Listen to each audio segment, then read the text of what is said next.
black soldier, and we're talking to Dean Bobby Lovett from Tennessee State University.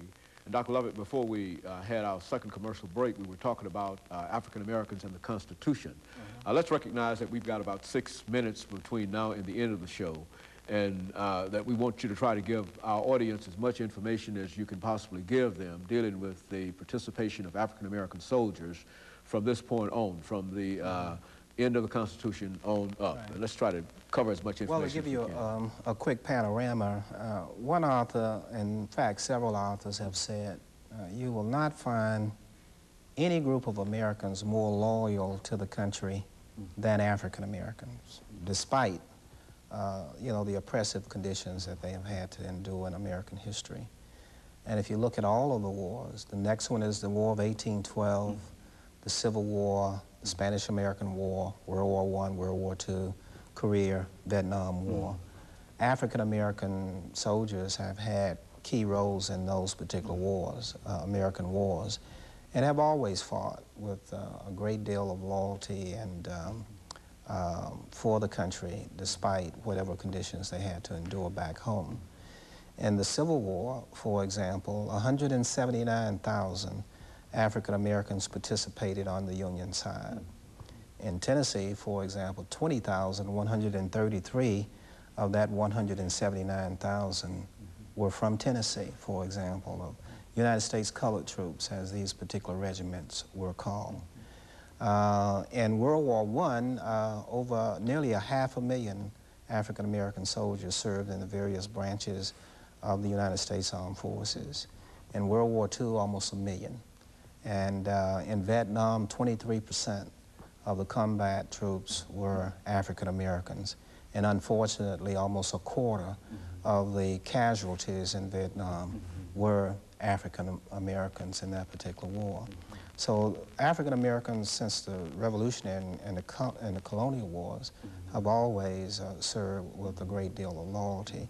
So as Memorial Day comes around, people have to understand that African Americans really don't like disloyalty, you know, toward the country, and that's one of the reasons some of them were upset last year when Confederate groups took part in the Memorial Day and Veterans Day parades. Those groups are considered by us to be disloyal. They did commit treason over their ancestors, and African Americans take that seriously. As Frederick Douglass said in 1895, when 1894, which was a year before he passed in 1895, he made a comment upon the suggestion that former Confederate soldiers be allowed to participate in the country's Memorial Day. And he said those who were disloyal to the country should not participate, because that is for loyal American soldiers, not people who tried to tear the country asunder, people who committed treason against the country, and people who tried to enslave other Americans. Douglass says that you cannot resurrect an evil man and make him good. Death does not make a man who was evil good. And some people try to make heroes after people after they have dead and gone and forget what they have done. He said that you cannot forgive and forget, that history and the past is not dead and cannot die, said Frederick Douglass. Dr. Lovett, but we've got about a couple minutes, but what has been the reaction to white Americans to African American soldiers over the last couple of minutes that we have? I mean, well, the reaction has been by most historians and who control what the public thinks is to try to gloss over those chapters of African American history, to try to ignore. As Bill Cosby says in a film that he made, black history has been lost, stolen, or strayed from the history books. And so there's a lot that's been just simply left out. And history, as you know, has an ultimate objective to research from the facts, the truth, in capital letters, T-R-U-T-H. You can't tell half the truth. You can't tell part of the truth. You must tell the whole truth. And so a lot of our history books are filled with lies because they're not the whole truth. You can't leave out some people and put in other people. You can't glorify what is evil. In other words, you can't resurrect the Nazism and Hitler and claim that he was a hero, or resurrect Robert E. Lee and Jefferson Davis and claim that the Confederacy was good. It was not. It was evil. it was treason against the country. And so there's a lot of lies in the history books, and in the process, a lot of historians, including myself, are going through what we call revisionist history, and that is cleaning these books up and telling the truth. So that when school children read these books, they should read about the Nazi period in German history.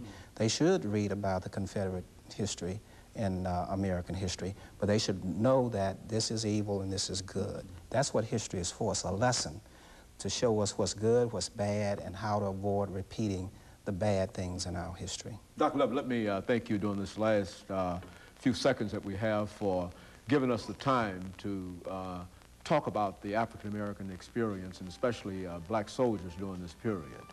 We know how very, very busy you are, and the time that it took to come to us this morning. We know that there are many, many other things that you could have been involved in and that you are involved in, but nevertheless, we do think that it is very, very important that during this Memorial Day 1996, that the American people have an opportunity to understand and to hear some of the things dealing with the African-American experience, and especially the black soldier. And let me thank you for tuning in, and we encourage you to tune in next week for another informative edition of Comments. Thank you and good morning.